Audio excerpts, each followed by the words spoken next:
Cerita bersambung di Harian Kompas tahun 2000, lalu diterbitkan dalam bentuk buku Mantra Pejinak Ular, karya Kunto Wijoyo. Saya agak bingung sebenarnya mengulas novel ini dalam waktu singkat.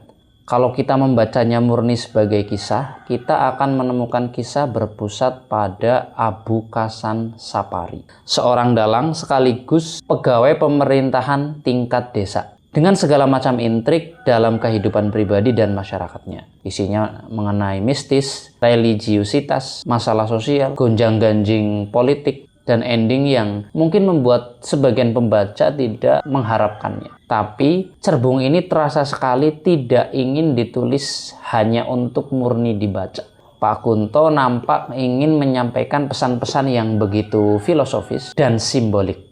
Tokoh utamanya Abu Kasan Sapari yang dalam cerita disebutkan menerima mantra pejinak ular dalam tanda petik, terseret dalam simbol mistis Jawa yang mungkin saja oleh Pak Kunto digunakan sebagai alegori kekuasaan dan ketakutan kolektif dalam masyarakat desa menjelang runtuhnya Orde Baru. Melalui perpaduan realisme magis, budaya wayang, ritus lokal, dan pergulatan identitas religius, novel ini menunjukkan bagaimana rakyat memahami kekuasaan itu bukan secara ideologis ya, tapi melalui mitos dan narasi keseharian. Salah satu keunikan novel ini ada pada cara Pak Kunto menyelipkan kritik politik secara halus, menggambarkan bahwa mantra dalam tanda petik ya, mengendalikan masyarakat mulai kehilangan daya, dan ketika masyarakat menyadari bahwa ular, ini dalam tanda petik, sebagai hal yang mereka takuti hanyalah konstruksi sosial, maka kekuasaan otoriter pun retak ya dari dalam. Novel ini bukan hanya bercerita mengenai mistis atau mengenai wayang dengan segala intrik politik di dalamnya ya,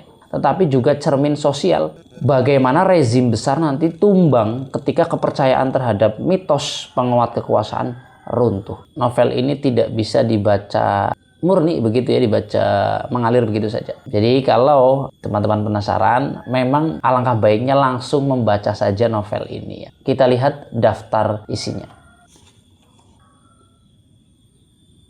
Bisa di stop kalau mau melihat.